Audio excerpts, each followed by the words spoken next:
Home, aquesta setmana vam tenir l'arribada de la 6ª temporada de Black Mirror, una sèrie que ja sabem que va començar sent una cosa i es va convertir en una altra que no ens convencia tant, i aquesta 6ª temporada arribava amb la promesa de reformular una miqueta tot plegat, i ens hem trobat amb 5 nous episodis, i la veritat és que jo crec que és, com a temporada global, és la menys Black Mirror, però no és la pitjor temporada.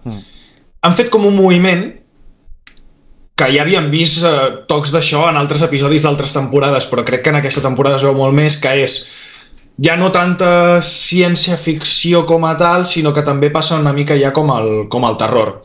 I això està guai, però hi ha episodis, com per exemple Maisie Day o Demon 79, que són el 4è i el 5è, que són 2 episodis que crec que no tenen res a veure amb Black Mirror, o amb el que era la idea de Black Mirror des del principi. Per exemple, de Demon 79, sense fer spoilers, crec que t'estàs tota l'estona esperant aquell toc Black Mirror, aquella cosa de la tecnologia, de la ciència-ficció mesclada amb la tecnologia, que arriba al final i dius, però això podria ser un capítol de... com es deia allò que va fer el Guillermo del Toro? El no sé què... El gabinete de curiosidades... Saps? Vull dir, m'ho esperaria més en una cosa així que no pas en un capítol de Black Mirror.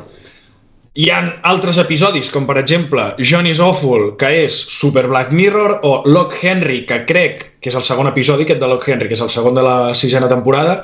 Crec que és el capítol que més han sapigut donar a la diana a l'hora de fer un producte molt Black Mirror, però alhora que també tingui aquesta cosa de terror i tal, no?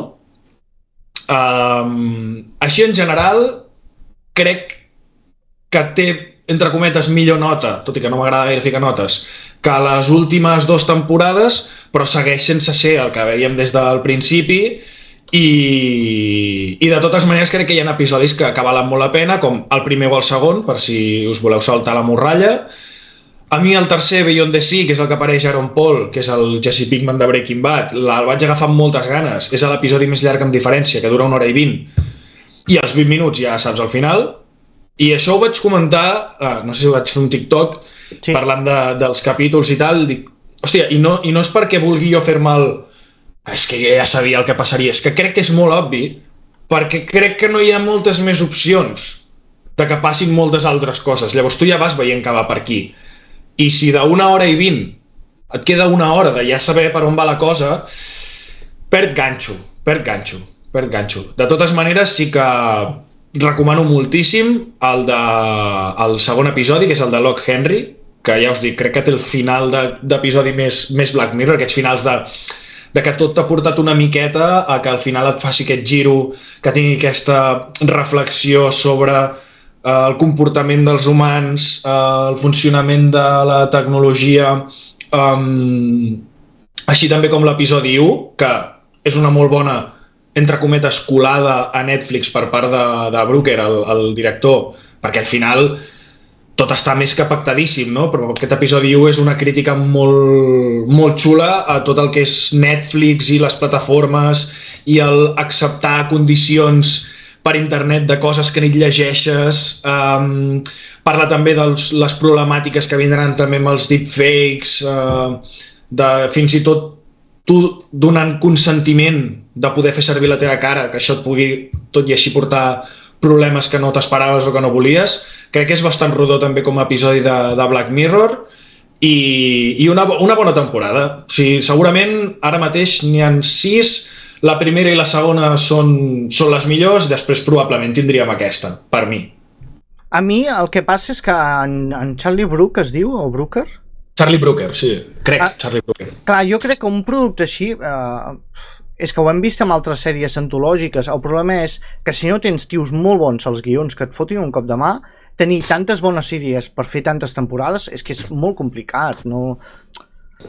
necessites tios amb les idees molt bones, i aquest canvi que has dit tu, que ha fet un gir cap al terror, he estat llegint i ell deia que vol fer una spin-off que sigui Red Mirror, que sigui centrat amb el terror sense tenir components de crítica a la tecnologia ni res de tot això, que dius pues no ho fotis dins, tio, estreneu com una sèrie. Ja, fes una altra cosa, no? Fes un altre producte. O sigui, està claríssim que d'alguna manera ha anat provant i en el parell d'últims episodis d'aquesta sisena temporada es nota moltíssim, sobretot amb l'últim, amb el Demon 79 es nota moltíssim, perquè és 100% terror. O per exemple, el que deies dels guionistes, et dono molt la raó, perquè el capítol Maisie Day, que és el més curt, són 40 minutets, per mi és ultra mal explicat.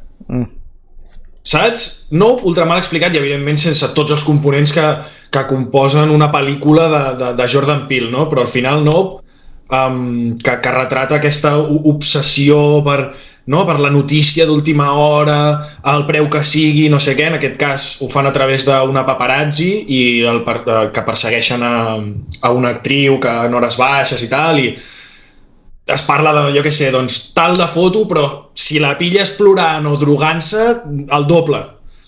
I parla de tot això, però crec que ho fa d'una forma bastant maldestra, i ho comentava també en el TikTok que repassava tots els capítols de que, mira, tens Nope, que mola molt més, i que té moltíssimes altres capes i moltíssimes altres coses, i aquesta Maisie Day jo crec que es queda curtíssima. I a mi al final, repeteixo, no farem spoilers, però a mi al final em va deixar com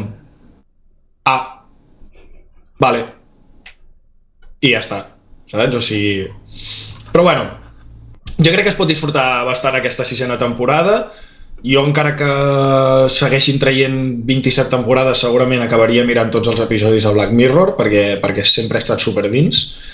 I una altra vegada, deixeu-nos també les vostres opinions de cada capítol, comentaris aquí, a xarxes, comenteu-nos-ho tot, si us ha agradat, si no us ha agradat, si esteu d'acord amb nosaltres, si us mola més aquests tocs de terror, si no tant, quin és el vostre capítol preferit, per què?